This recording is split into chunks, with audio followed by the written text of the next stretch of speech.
안녕하세요. 친정아빠 돌아가신 지 2년 만에 이혼까지 하게 된 40대 여자입니다. 아이는 초등학생, 중학생 이렇게 남매 있고요. 아이 아빠랑은 비교적 잘 협의해서 소송까진 안 가고 좋게 이혼하기로 했습니다. 원인은 시어머니 때문이지만 어쨌든 남편도 잘한 건 없어서 이렇게 갈라서게 되었어요. 돈에 눈이 멀어 결국은 아들네까지 이혼시킨 노인네 이야기 한번 들어보시겠어요? 저는 남편과 대학생 때 만나 연애 2년 하고 거의 졸업하자마자 결혼했습니다. 속도 위반은 아니었고요. 엄마가 일찍 돌아가시고 아빠도 저 고등학생 때 언니하고 저만 둘을 한국에 남겨두고 베트남으로 일하러 떠나셨기 때문에 참 외로웠어요. 언니는 늘 일하느라 바빴기에 저의 헛한 마음을 채워주는 건 남자친구뿐이었습니다. 제가 고작 25살에 결혼한다고 하니 언니가 결사 반대를 했어요. 그때는 왜 그렇게 반항심이 생기던지요. 언니가 나에게 해준 게 뭐냐. 가족처럼 나를 사랑해준 건 남자친구뿐이다. 라고 소리 지르며 결혼하겠다고 우겼지요. 아빠는 전화로 전한 제 결혼 의지에 그저 알겠다고 수긍하셨죠. 당신께서 반대도 찬성도 할 자격이 없다고 생각하셨던 모양이에요. 시댁의 반대는 심했습니다. 이제 사회 나와 날개 펼칠 아들인데 여자한테 발목 잡혀 인생 주저앉는다고 하시며 제 앞에서 대놓고 시어머니는 더 좋은 여자 만나야지. 저런 쭉정이는 연애만 해도 됐잖아. 라며 큰 상처를 주셨습니다. 하지만 남편도 저도 둘 다 서로를 많이 사랑했기에 양가 도움 없이 잘 살 거라고 큰 소리 떵떵 치며 결혼을 강행했어요. 그렇게 조촐하게 결혼식 올리고 신혼집은 보증금 1,000에 월세 20만 원짜리 빌라 1층에서 시작했습니다. 거실 하나에 방 한 칸 있는 게 다였지만 그래도 나름 행복했네요. 그렇게 결혼 생활 시작했고 누구보다 행복해야 한다는 강박 때문인지 더 열심히 살았어요. 저를 인정해주지 않는 시댁에도 잘하려 노력했습니다. 시어머니는 참 저에게 못되게 구셨어요. 당신도 귀찮아 미루신 제사를 저 결혼하자마자 큰 댁에서 가져오시더라고요. 이유는 돈 때문이었죠. 제사 가지고 온다는 핑계로 아버님 형제 쪽 땅을 더 갖고 오려고 하셨나 봐요. 며느리 생긴이 잘됐다 하며 제사 가져오고 큰댁에 큰 소리 뻥뻥 쳐서 당시같이 4천만 원 정도 되는 땅을 명의 의전해서 바로 팔아버리고 고스란히 어머님 통장에 넣으셨습니다. 그 때문에 저는 1년에 제사 4번을 꼬박 차리러 시댁에 가야 했습니다. 어머님은 저 올 때까지 손 하나 까딱하지 않으셨기 때문에 제가 미리 전이며 국이며 다 만들어 놓은 후 퇴근하면 그 음식들 다 가지고 시댁에 갔습니다. 당시에는 그래야만 하는 줄 알았어요. 20년 전만 해도 며느리 돌이라는 것에 빡빡한 시대였거든요. 게다가 저는 시댁 반대를 무릅쓰고 한 결혼이었고 많이 어리기도 했기에 어머님 말씀에 순종하며 지냈네요. 제사뿐만 아니라 김장, 시부모님 병원 모셔가기, 온갖 잠심부름 정말 열심히 하며 살았네요. 남편은 뭐 했냐고요? 네, 딱히 제 편이 되어주지 않았네요. 남편도 당시 20대였기에 참 어렸어요. 며느리가 시댁과 남편에게 순종해야 하는 걸로 알고 있는 보수적인 남자였고요. 그래도 제가 몸 아프면 나름 집안일도 하고 시댁에 못 간다 얘기도 해주었지요. 그런 점들이 있었기 때문에 저도 버티고 살았던 것 같아요. 행복할 줄 알았던 결혼 생활은 저를 어른으로 만들어준 쓰디쓴 입장권 같은 거였네요. 그렇게 애도 둘 낳고 직장 생활도 열심히 하고 살림과 며느리 도리도 잘 해내며 악착같이 살아온 저입니다. 아줌마가 무적이라고 그렇게 시간이 흐르니 저도 남편 앞에서 큰 소리 칠 수 있게 되었고 시어머니에게도 나름 할 말 하는 며느리가 되더군요. 그래서 어머님은 저를 더 미워하게 되셨지만 상관없었습니다. 저도 결혼 생활이 한 해, 두 해 늘어갈수록 어머님한테 정이 다 떨어져 가고 있었거든요. 저를 막무가내 부려먹는 건 둘째치고 그놈의 돈 때문에 골치가 아팠습니다. 앞서 제사 얘기에서 아셨겠지만 시어머니는 굉장히 돈에 예민한 사람이었어요. 자식들 결혼하고 나서도 꼬박꼬박 효도해야 한다며 수급하듯 새 형제들에게 매달 30만 원씩 입금하라 시키셨던 분입니다. 아버님 연금이 있으신데 그것도 어머님 통장으로 받으시고 아버님께는 용돈으로 20만 원 드렸어요. 집 명의도 어머님으로 바꿨고 결혼 전부터 아버님 명의로 있었던 땅도 어머님 걸로 만들어서 다 현금화 시키셨어요. 심지어 아버님이 끌고 다니는 자동차 명의도 어머님 겁니다. 어머님이 온 집안 돈을 다 쥐고 싶어 하셨고 10원 한 장 허투루 쓰기 싫어하셨어요. 그렇게 해서 부자가 되었냐? 그것도 아닙니다. 시이모가 돈 사고를 쳐서 어머님이 그거 갚아주시는 바람에 생돈 8천만 원이 나간 적도 있고 어머님 당신께서 워낙에 자질구레한 취미가 많으셔서 사람들 만나고 재료 사는 목적으로 한 달에 돈 200만 원은 쉽게 쓰십니다. 그러면서 자식, 손자들한테는 그렇게 짜게 구시더군요. 저 아이 태어났을 때는 어머님한테 10만 원 받은 게 다예요. 형님이 그러시더라고요. 자긴 5만 원 받았는데 저는 많이 받은 거라면서요. 어린이날에 손주들한테 장난감 하나 안 사주시면서도 그 사흘 뒤 어버이날에는 악착같이 현금과 선물 받고 싶어 하시는 시어머니였습니다. 통장에 얼마가 있는지는 모르지만 시댁은 계속 전세 7천짜리 집에 사시는 걸 보니 그닥 많이 모으신 것도 아닌 것 같아요. 여튼 그런 인품을 가진 시어머니다 보니 저도 결혼 생활 하면 할수록 실망하게 되고 정이 후두둑 떨어지게 되더라고요. 그냥저냥 저도 형님들처럼 딱 기본만 하려고 선 그으며 지냈습니다. 하지만 저에게서 더 뽑아 먹으려 하고 조금이라도 더 부려 먹으려 하는 시어머니인지라 마찰이 많았지요. 날씨가 이리 추운데 어른한테 안부 전화 왜 안 하냐? 여행 가는데 용돈 좀 안 보내주냐? 영양제 좀 사달라. 일주일에 한두 번은 전화하시는 시어머니였어요. 그런 시어머니를 남편은 어느새 방관하기 시작했지요. 그냥 다른 집들처럼 저는 애 키우고 돈 벌고 살림하는 사람일 뿐이었고 남편에게 여자는 되지 못한다는 생각에 부부싸움도 잦아졌어요. 우리 결혼한 지 얼마나 오래됐어. 뭐가 그렇게 유난이야? 다 그러고 살아. 서운함을 내비치는 저에게 남편은 동태 눈깔로 화답하곤 했지요. 어느 순간 그런 남편도 시댁도 모두 싫어졌네요. 그러던 어느 날 언니로부터 연락이 왔어요.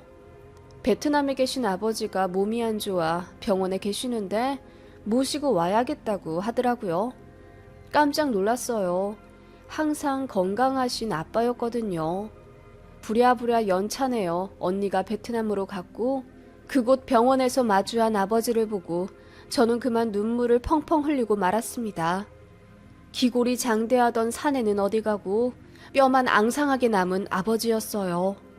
얼굴이며 온몸이며 모두 시커먼 산송장처럼 변해 있는 아빠였고 목소리에 힘도 없었어요.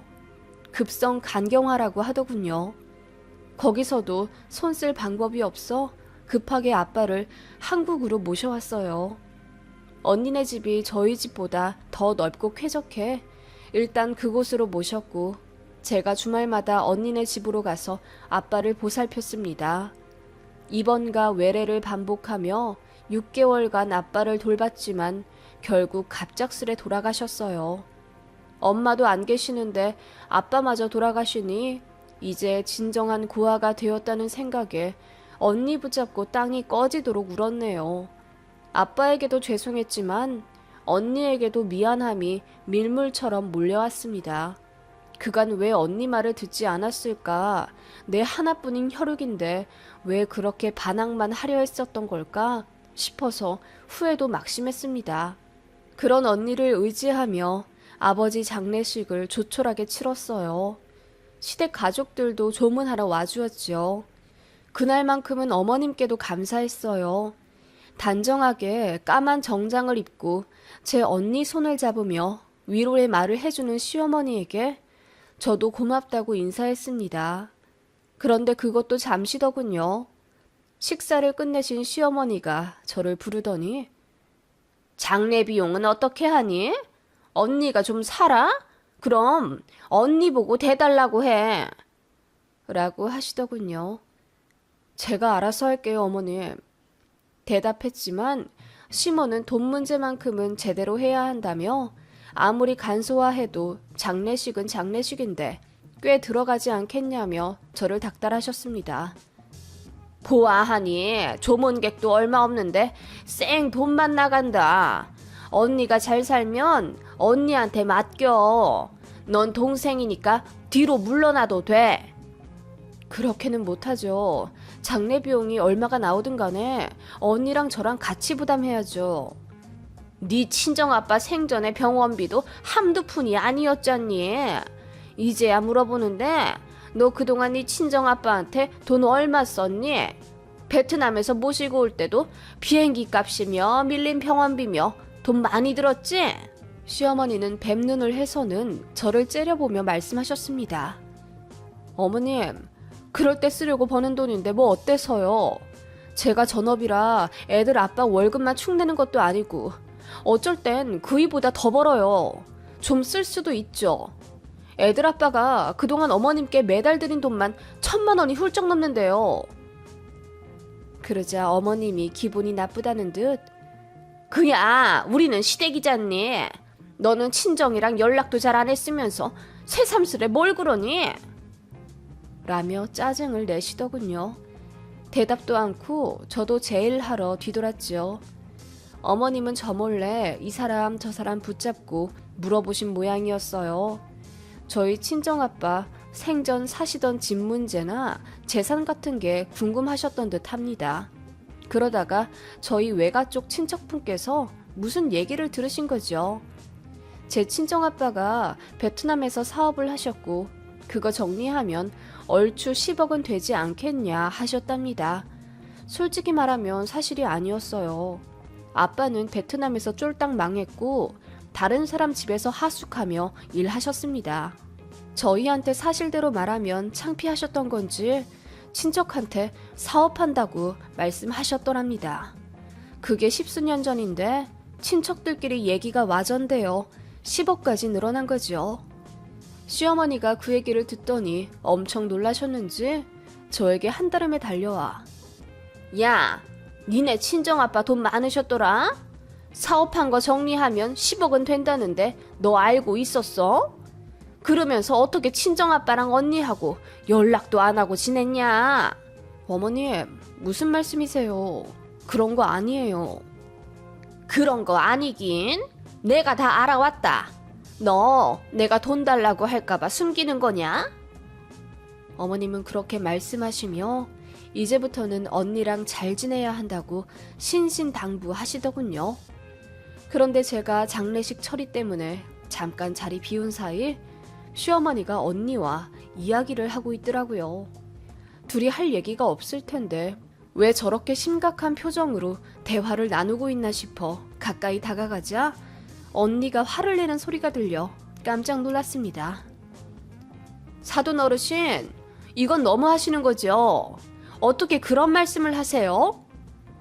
언니, 무슨 일이야? 왜 그러는데?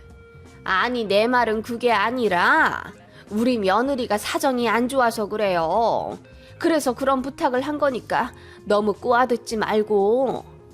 예, 너희 시어머니가 나더러 유산을 포기하라 하신다. 뭐라고? 저는 깜짝 놀라 입을 틀어막았어요. 어머님, 그게 무슨 말씀이세요? 우리 언니한테 아빠 재산을 포기하라고 했다고요? 어머님이 왜요? 무슨 권리로요? 아니, 듣기로는 너희 언니 집이 34평에다가 형부 직업도 좋으시다면서 너는 아둥바둥 살고 있고 이렇게 재봐도 저렇게 재봐도 네가 더 딱한 현실인데 언니가 좀 봐줘야지. 이제 고아 아니냐? 서로 의좋게 지내려면 한쪽이 양보할 줄도 알아야 하는 거야. 어머님, 진짜 보자 보자 하니까 제정신이세요? 제가 참다 못해 소리를 빽 지르자 남편까지 멀리서 듣고 놀라 한 걸음에 달려오더군요. 무슨 일이야, 여보? 왜 그래? 당신 어머님 미치신 것 같아. 제정신 아니셔. 뭐라고? 당신 무슨 말을 그렇게 해? 장인어른 돌아가셔서 문상 오신 엄마한테. 당신 입으로 한번 여쭤봐.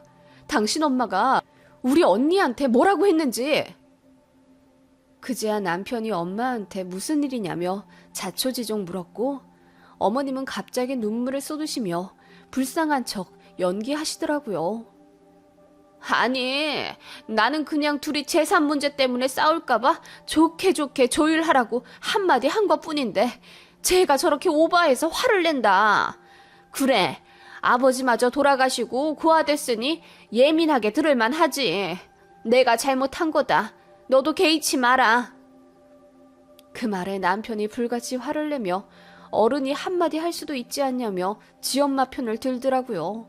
그 순간 저희 언니가 손을 올려 제 남편의 뺨을 쳤습니다. 제부, 내 동생 데려가서 이런 식으로 대하고 살았어? 아니, 이게 무슨... 니네 엄마가 나보고 아빠 재산 포기하라더라. 그게 사돈으로서 장례식장에서 하실 말씀이니? 어? 그 말에 남편이 얼얼한 뺨을 붙잡고 멀뚱거리며 어머님을 바라보았고 어머님이 빨개진 얼굴로 당황하셨습니다. 당신 맞을 짓 했어. 제대로 알지도 못하고 그 상황에서 어머님 편을 들어? 내가 여간해서 화낸 적 있어? 제가 소리를 지르며 남편에게 화를 내자 어머님이 뭐 그런 것 가지고 일을 크게 만드냐면서 제 남편더러 맞은 거 고소하라고 더 크게 소리를 지르시더군요. 그래, 고소해. 나는 니네 엄마한테 정신적 피해 보상 받으련다. 그간 네 마누라로 살면서 시댁에 들인 돈이랑 내 노동만 해도 값어치가 어느 정도인지 알아? 나도 깽값 물어줄 테니 너도 나한테 다 보상해라. 알았어? 저는 고래고래 소리를 지르며 울부짖었습니다. 사람들이 모두 모여 웅성거리자 시어머니는 그제야 저에게 자기가 말실수를 했으니 넘어가 달라 빌더군요. 시어머니한테 우리 아빠 10억짜리 사업체 있는 거 아니다. 돈 하나도 없다. 라고 말하니 엄청 당황하시더군요. 그리고는 입맛을 쩝다시며 아쉬워하는 표정이 보였습니다. 그거 보니 인간같이 느껴지지도 않더군요. 저는 이혼하겠다고 했습니다. 이런 남편과 시댁 정말이지 꼴도 보기 싫었거든요. 어떻게 제 아버지 장례식장에서 이러실 수가 있습니까? 아무리 돈돈거리는 분이라지만 사돈 재산까지 탐낼 줄 그 누가 알았겠어요. 그렇게 저는 장례식 끝나고 바로 이혼하자고 남편에게 서류 내밀었고 남편은 뒤늦게 미안하다며 싹싹 빌었습니다. 어머님도 저에게 찾아와 다신 그런 실수 안 할 테니 한 번만 넘어가 달라 하시며 저를 달랬지만 전 이미 마음 뜬 지 오래입니다. 대학 졸업하자마자 결혼하고 같이 산 세월이 얼마인데 겨우 이런 일로 이혼을 한다고? 며느라, 다시 생각해봐라, 응? 그러게요. 그 세월이 얼마인데 저에게 그렇게 경솔하셨어요. 그러자 어머님은 아무 말 못하셨습니다. 제일 좋은 건 변호사 대동에 소송 거는 거지만 저는 그간의 정을 생각해 남편과 최대한 좋게 헤어지기로 결심했습니다. 아이들 문제도 있고요. 그래서 대화를 참 많이 했어요. 그래도 최악의 남자는 아닌지 제가 그간 고생한 거 알아는 주더군요. 미안해 하길래 그 미안한 마음 가득 담아 위자료로 달라고 했더니 울면서 알겠다고 하더라고요. 그래서 위자료로 지금 사는 집 받고 아이들 제가 키우기로 했습니다. 집 받는 대신 양육비는 안 받기로 했고요. 어차피 애들 성인 되려면 얼마 안 남았기 때문에 상관없었어요. 이제야 저도 다 벗어나는 기분입니다. 친정 언니와도 눈물로 회포를 모두 풀었어요. 이제 자주 왕래하며 더없이 끈끈한 우애를 다지며 살아갈 거예요. 조금 늦었지만 이렇게 새 출발하게 되었습니다. 그놈의 지겨운 시댁 탈출하니 참 행복하네요. 저 응원해 주시면 감사하겠습니다.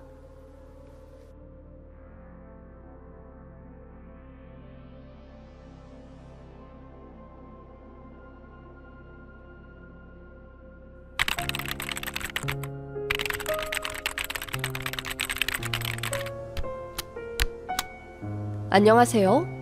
임신한 신우 머리채 잡고 싸우다 경찰서까지 갔다 온 30대 중반의 두 아이 엄마입니다. 아무리 그래도 임신한 신우인데 제가 너무했던 걸까요? 여러분 같으면 참을 수 있으신지 한번 여쭤봅니다. 특별히 저에게 잘해주시는 시댁도 아니지만 그렇다고 해서 며느리 잡고 불효령 하시는 시댁도 아닙니다. 남편도 다른 남자들에 비해 많이 가정적인 편이라 저는 그런대로 만족하며 살고 있어요. 다만 손 아래 신호 하나가 참 거슬렸는데 제 촉이 맞긴 맞았네요. 좀 또라이기가 있어서 제가 선을 긋고 지냈었거든요. 여러 가지 사연이 있지만 몇 개만 말씀드리자면 저희 결혼할 때 신우가 자기는 피부가 밝아서 꼭 하얀 옷을 입고 싶다고 하더라고요. 보통 하객들도 흰 옷은 피하는데 무려 신우이라는 사람이 하얀 옷을 입고 싶다고 해서 조금 놀랐습니다. 그런데 뭐 요즘은 혼주들도 다 메이크업까지 하고 오는 마당에 어린 신우 나름대로 꾸미고 싶지 않겠나 싶어 그러라고 했어요. 그랬는데 결혼식 당일날 신우 보고 깜짝 놀랐네요. 아주 새하얀 색상의 트위드 원피스를 입었는데 비지도 화려하게 박혀 있어서 누가 보면 신부 드레스인 줄 알았을 거예요. 제 친구들도 저에게 달려와서 네 신우 옷 입은 거 장난 아니다 라며 귀뜸해줄 정도였지요. 알고 보니 신우의 남자친구도 결혼식에 참석하는 거라 잘 보이고 싶어 그렇게 힘을 주었다네요. 그 결과 가족 사진엔 신부 2명이 있는 듯한 느낌으로 찍혔고요. 그때까지만 해도 그냥 철이 없는 정도로만 알았어요. 딱히 저에게 연락을 하지도 않았고 시댁에 가도 자주 마주치지도 않아서 왕래도 없었거든요. 그런데 저희 첫 번째 신혼집이 서울 인접한 경기도였는데 신우가 그쪽에 취직을 했다며 저희 집에 저녁을 먹으러 왔어요. 그러면서 말하길, 언니, 저 이 집에서 1년만 지내면 안 돼요? 이제 원룸 얻으려고 돌아다니는 중인데 생각보다 비싸네요. 이 집에서 잠만 잘게요. 그렇게 1년 딱 돈 모은 다음에 나가서 살려고요. 라고 하더군요. 그 말에 남편이 먼저 반대를 했어요. 당시 제가 임신 중인데 맞벌이로 출퇴근까지 하고 있어서 너무 힘들었거든요.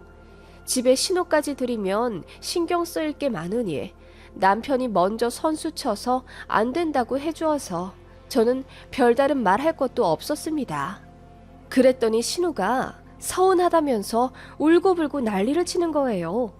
그리고는 시어머니한테 그 자리에서 전화해서는 엄마, 오빠가 언니 편만 들면서 나는 가족 취급도 안 해줘.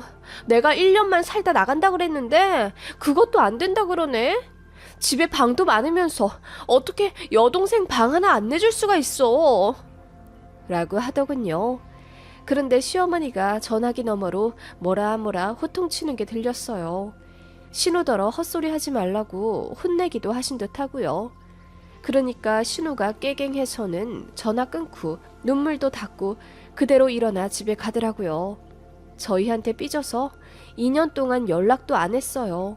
명절에 시댁에 가도 신우가 알아서 밖에 나가서 자든지 친구 만나든지 하며 저희 안 부딪히게 자기가 노력하더군요.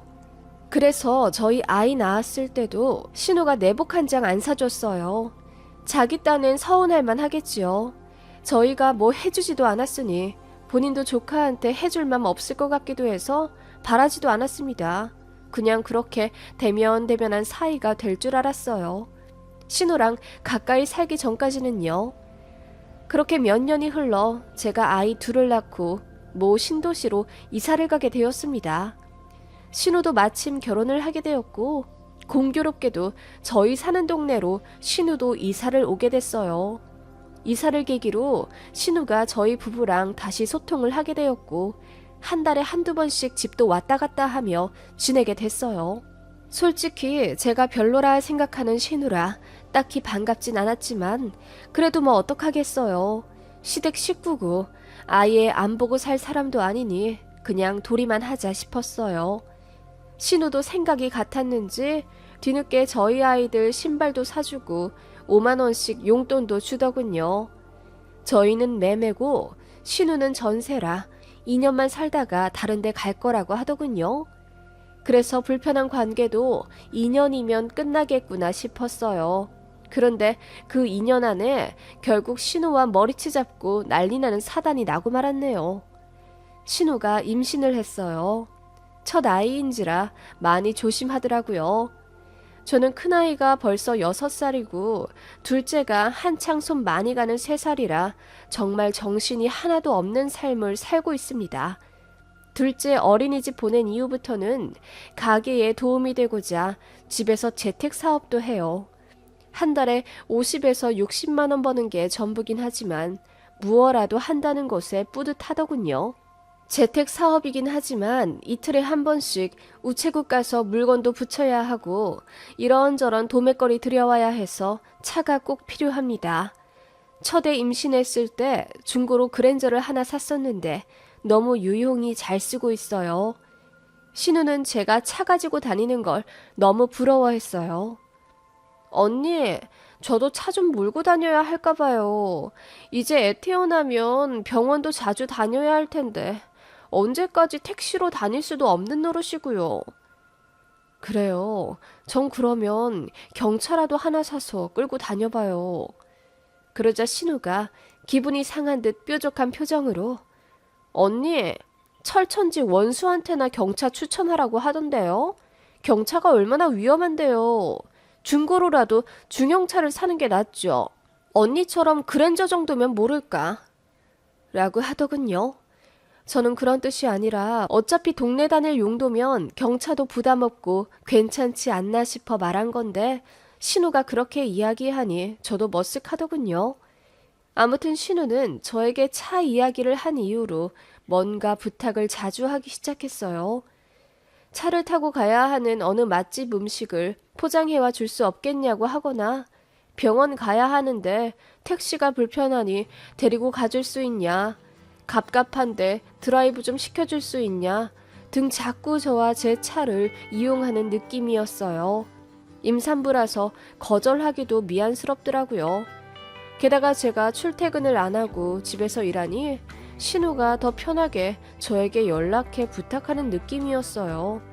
이래저래 부담스러운 상황이 자주 생기자 남편이 신우에게 연락해 와이프 좀 그만 좀 부려먹으라는 식으로 말했나 보더라고요.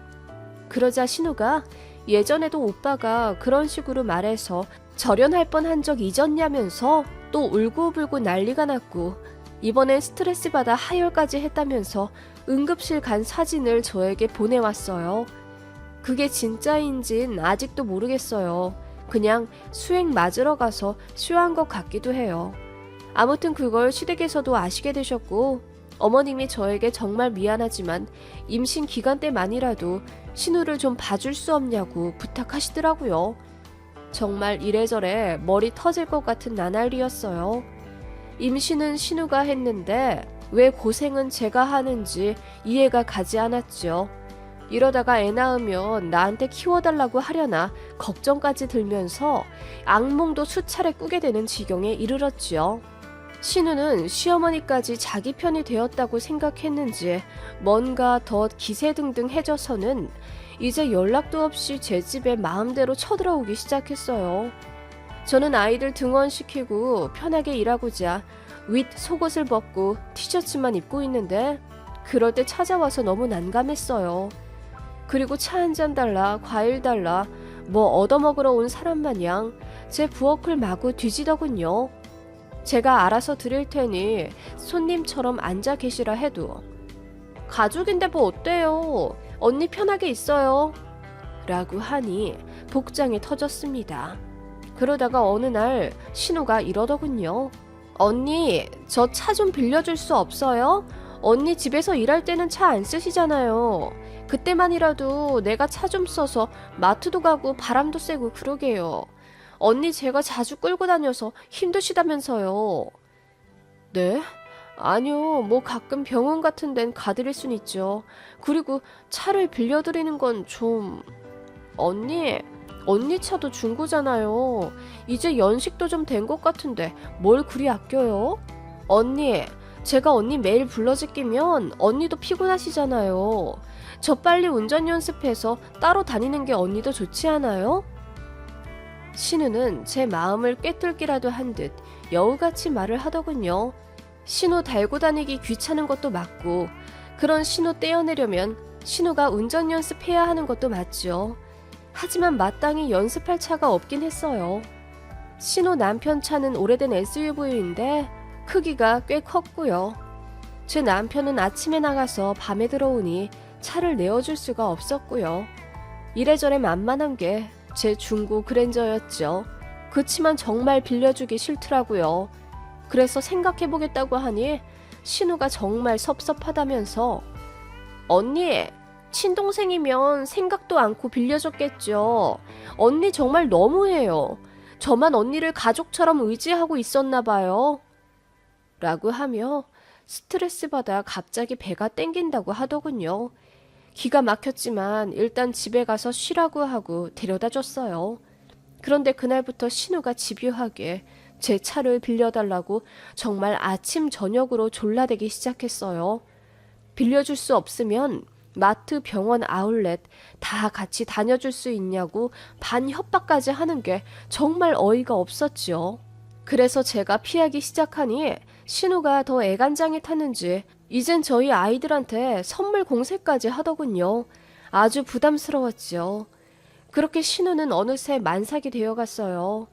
남편이 출산 선물로 뭘 갖고 싶냐 100만 원 안쪽으로 이야기하라고 신우에게 말했는데 신우가 처음에는 아기 식탁 의자인 하이체어를 사달라고 하더군요. 그거야 60만 원 정도니까 괜찮겠다 싶어 알아보고 있는데 신우가 저에게 전화 걸어 이런 말을 하더군요. 언니, 하이체어는 우리 애기 선물이고요. 내 출산 선물은 뭐 해주실 거예요? 그 말에 제가 어이가 없어서 하이체어가 출산 선물이지 제가 아가씨 선물까지 따로 해드려야 돼요? 아가씨는 저한테 뭐 해줬는데요? 라고 차갑게 대꾸했더니 신우가 또 서운하다고 난리더군요. 어떻게 막달 임산부한테 그럴 수 있냐며 자기랑 싸우자는 거냐고 소리까지 지르길래 저도 화가 나서 마음대로 해석하라고 하고 끊었습니다. 그랬더니 집으로 찾아오더라고요. 문 안 열어주려고 했는데 신우가 제가 문 열 때마다 유심히 보더니 기어코 비밀번호를 알아냈나 보더라고요. 지가 키패드 눌러 씩씩거리며 들어오더군요. 언니, 나한테 말 다 했어요? 언니 진짜 해도 너무하네. 나 이 동네 이사 와서 아는 사람 하나도 없고 언니 말고 의지할 사람도 없어요. 가족끼리 너무한 것 아니에요? 집에서 팽팽 놀면서 하나밖에 없는 신우 차 좀 태워주는 게 그렇게 귀찮아요? 그럴 거면 왜 결혼했어요? 우리 오빠랑 동거나 하지. 뭐라고요? 아가씨야말로 지금 말 다 한 거예요? 내가 아가씨한테 대체 못해준 게 뭔데요? 나한테 뭐 맡겨놨다고 자꾸 부탁하고 이거 해달라 저거 해달라 그러는 건데요. 저도 열이 받아 눈을 부라리며 소리를 쳤습니다. 그랬더니 신우가 배를 잡더니 같은 여자면서 임산부한테 어떻게 그러냐는 겁니다. 그래서 저도 임산부였지만 아가씨처럼 막 나가진 않았다고 했어요. 그랬더니 신우가 막 나간다는 말에 기분이 제대로 꽂힌 건지 갑자기 울부짖으면서 소리를 지르더라고요. 그러더니 본심을 얘기하는 겁니다. 언니, 나 같으면 언니 차 편하게 쓰라고 얘기해주겠어요. 뭐 그리 아까워서 나한테 빌려주지도 않아요? 그리고 이제 애기 낳으면 맨날 병원 다니고 바쁠 텐데 언니 내가 신생아랑 택시 타고 다닐 거 생각하면 마음 아프지도 않아요? 그게 왜 마음이 아파요? 차 없으면 택시 타고 다닐 수도 있죠. 언니, 그래도 그게 아니잖아요. 언니는 잘 쓰지도 않은 차인데 나한테 좀 빌려주면 어디가 덧나냐고요. 아니, 그래서 빌려주면 갖다 놓을 거예요? 그게 아니잖아요. 우리가 같은 동네 사는 건 맞지만 걸어서 15분 거리인데 무슨 한 차를 둘이 쓴다는 거예요. 그러자 신우가 씩씩대면서 이러더군요. 제가 쓰고 저희 아파트에 되면 언니가 운동 삼아 우리 지하 주차장으로 들어오면 되죠. 뭐 그리 어려운 일이라고요. 언니 내가 말했잖아요. 우리 전세라서 2년 뒤에 여기 떠날 거라고요. 근데요. 그래서요. 내가 뭐 20년 200년 언니한테 신세져요? 언니 진짜 너무하네요. 우리 엄마 아빠가 너무 잘해줘서 그래요? 내가 시집살이 좀 시켜줘요? 그 말에 저는 너무 열받아 정신까지 혼미해졌습니다. 뭐라고요? 시집살이를 시킨다고요? 아가씨가 뭔데요? 내가 왜 시집살이를 당해야 하는 건데요? 아가씨야말로 선을 넘어도 한참 넘네요. 가세요. 이제 아가씨 얼굴 보고 싶지가 않네요. 그 말에 신우가 이제 연 끊자는 거냐며 소리를 질러 대더군요. 나가라고요? 나 이대로는 못 나가겠는데요? 나 너무 스트레스 받아서 언니한테 뭐든 청구해야겠으니까 돈이든 차키든 줘요. 어차피 나 출산 선물 주기로 했잖아요. 언니랑 잘 지내고 싶은 마음 나도 없으니까 줄 거나 주고 끝내자고요. 나한테 뭐 맡겨뒀니? 이게 보자 하니까 진짜. 제가 먼저 말을 놨습니다. 참을 수 없었기 때문이에요. 그러자 신우가 제가 말을 놨다며 미쳤다고 비아냥대더군요. 언니 진짜 정신 나갔네요. 어떻게 올케가 신우한테 먼저 말을 놔요? 우리 오빠가 눈가리가 삐어도 한참 삐었네. 이렇게 싸가지 없는 년을 부인으로 들이고 우리 오빠 너무 불쌍하다. 신우는 그렇게 조롱하며 거들먹거렸고 저는 너무 열받아 당장 나가라고 신우를 끌어냈습니다. 그러자 신우가 저를 밀더군요. 더는 못 참아서 저도 그대로 신우 머리채를 잡아 현관으로 끌고 갔습니다. 신우가 악소리를 지르며 사람을 살려달라 난리를 쳤고 저한테 끌려가면서 112에 신고를 했더군요. 그렇게 신랑이 하는 동안 10분도 채 지나지 않아 경찰 2분과 경비 아저씨들이 오셨어요. 저희가 올케와 신우 사이인 걸 알자 적당히 하라며 일단 서에 가서 서류 작성하고 끝내자고 하더군요. 신우가 고래고래 소리 지르며 저 고소한다고 난리였고 그 바람에 시골에서 시부모님까지 올라오셨죠. 제 남편 시부모님, 신우 남편까지 한자리에 모여 입씨름을 했고 결과적으로는 신우가 잘못하긴 했지만 저도 잘한 게 없으니 서로 사과하고 끝내라더군요. 저는 절대 그렇게 못한다고 했습니다. 고소할 거면 하라고 했어요. 저도 가택 무단 침입으로 맞고소할 거고 진행됨과 동시에 이혼하겠다고 했습니다. 그러자 남편 얼굴이 허옇게 질리더군요. 시부모님까지 그래서야 되겠냐며 결국 신우한테 사과를 시키더군요. 신우가 사과할 리가 있겠습니까? 대신 고소는 안 하기로 하고 경찰서에서 합의도 다 끝냈습니다. 저는 앞으로 신우 절대 안 보기로 했고 시조카가 태어나든 신우가 입원을 하든 다 남편이 알아서 하는 걸로 했어요. 시댁에 가도 신우랑 마주칠 일 없게 시댁 식구들과 남편이 알아서 조율하라고 했습니다. 알겠다더군요. 신우는 저에게 머리채 잡은 게 그렇게도 억울한지 며칠 밤낮을 울었다더군요. 전혀 미안하지 않습니다. 뱃속에 아기가 들었으면 신부를 더 곱게 먹어야 하는 것 아닌가요? 임신은 지가 했으면서 왜 애먼 사람 잡고 난리인지 모르겠네요. 그리고 호의가 계속되면 권리인 줄 안다는 게 딱입니다. 그렇게까지 안 했더라면 계속 기어올라 애 봐달라 뭐 해달라 나중엔 저희 집까지 쳐들어와서 살 물렴치 인간이었겠죠. 그런 신우한테는 참교육이 답인 것 같아요.